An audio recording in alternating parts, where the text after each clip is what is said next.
അടിസ്ഥാന ശമ്പളം 40,000 രൂപയാക്കുക, ഡ്യൂട്ടി ഷിഫ്റ്റിലെ അപാകതകൾ പരിഹരിക്കുക തുടങ്ങിയ ആവശ്യങ്ങൾ ഉന്നയിച്ചുകൊണ്ടുള്ള സംസ്ഥാനത്തെ നഴ്സുമാരുടെ സമരം ശക്തമാകുകയാണ്. നഴ്സുമാരുടെ അനിശ്ചിതകാല സമരത്തിൽ ഗുരുതര പ്രതിസന്ധിയിലാണ് പല സ്വകാര്യ ആശുപത്രികളും. കോഴിക്കോട്ടെ മിക്ക ആശുപത്രികളിലും തീവ്രപരിചരണ വിഭാഗം പോലും പ്രവർത്തിക്കുന്നില്ല. സമരത്തെ തുടർന്ന് സ്വകാര്യ ആശുപത്രികളുടെ പ്രവർത്തനം താളം തെറ്റി. കോഴിക്കോട് ജില്ലയിലെ സ്വകാര്യ ആശുപത്രികളിലെ നഴ്സുമാർ ശമ്പള വർധനവ് ആവശ്യപ്പെട്ട് നടത്തുന്ന സമരം ശക്തമായി തുടരുകയാണ്. ഇത് ആശുപത്രികളുടെ പ്രവർത്തനത്തെ സാരമായി ബാധിച്ചിട്ടുണ്ട്. അത്യാഹിത വിഭാഗത്തിൽ രോഗികളെ പ്രവേശിപ്പിക്കുന്നതുൾപ്പെടെ നിർത്തിവെച്ചിരിക്കുകയാണ് മിക്ക ആശുപത്രികളിലും. നഴ്സുമാർ ഡ്യൂട്ടി ബഹിഷ്കരിച്ചതോടെ പല പ്രമുഖ സ്വകാര്യ ആശുപത്രികളിലും രോഗികളെ പ്രവേശിപ്പിക്കാൻ കഴിയാത്ത അവസ്ഥയാണുള്ളത്. രോഗികളുമായി എത്തുന്നവർ പോലും ചികിത്സ ലഭിക്കാതെ മടങ്ങേണ്ടിയും വരുന്നു. റോഡ് അപകടത്തിൽ പരിക്കേറ്റ മകനുമായി എത്തിയ പിതാവ് ആശുപത്രി അധികൃതർ ചികിത്സ നിഷേധിച്ചതിനെ തുടർന്ന് മടങ്ങേണ്ടി വന്നതായി ഒരു മാധ്യമത്തോട് വെളിപ്പെടുത്തി.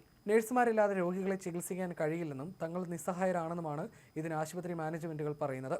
ജില്ലയിലെ പ്രമുഖ വൻകിട ആശുപത്രികളായ ബേബി മെമ്മോറിയൽ, മേത്ര, മെട്രോമെറ്റ് തുടങ്ങിയവയുടെ പ്രവർത്തനങ്ങൾ പണിമുടക്കിനെ തുടർന്ന് താളം തെറ്റി. പല ആശുപത്രികളിലും പുതിയ രോഗികളെ പ്രവേശിപ്പിക്കുന്നത് നിർത്തി. കിടത്തി ചികിത്സയിലുള്ള രോഗികളുടെ പരിചരണത്തെയും സമരം ബാധിച്ചിട്ടുണ്ട്. അടിയന്തരമല്ലാത്ത ശസ്ത്രക്രിയകൾ ഉൾപ്പെടെ ഭൂരിഭാഗം മാറ്റിവെച്ചു. അത്യാഹിത വിഭാഗത്തിലും ICUവിലും വിദഗ്ധരായ നഴ്സുമാരുടെ സേവനം അത്യന്താപേക്ഷിതമാണെന്നും അവരില്ലാതെ ചികിത്സ മുന്നോട്ട് കൊണ്ടുപോകുന്നത് രോഗികളുടെ ജീവന് തന്നെ ഭീഷണിയാണെന്നും ഡോക്ടർമാർ വ്യക്തമാക്കുന്നു. ശമ്പളം കൂട്ടണമെന്ന ആവശ്യത്തിൽ വിട്ടുവീഴ്ചയില്ലെന്നാണ് നഴ്സുമാരുടെ സംഘടനയായ UNA വ്യക്തമാക്കുന്നത്. സമരം തുടരുന്ന സാഹചര്യത്തിൽ വരും ദിവസങ്ങളിലും സ്വകാര്യ ആരോഗ്യ മേഖല വലിയ പ്രതിസന്ധി നേരിടുമെന്നാണ് വിവരം.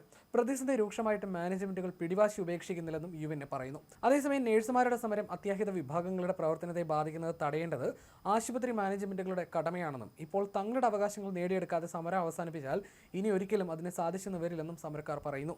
ആശുപത്രികൾ വലിയ പ്രതിസന്ധിയിലാണെന്ന് പറയുമ്പോഴും ആശുപത്രി മാനേജ്മെന്റുകളും സർക്കാരും എന്തുകൊണ്ടാണ് സമരക്കാരുടെ പ്രശ്നങ്ങൾ പരിഹരിക്കാൻ മുന്നോട്ട് വരാത്തതെന്നും UNA ചോദിക്കുന്നു.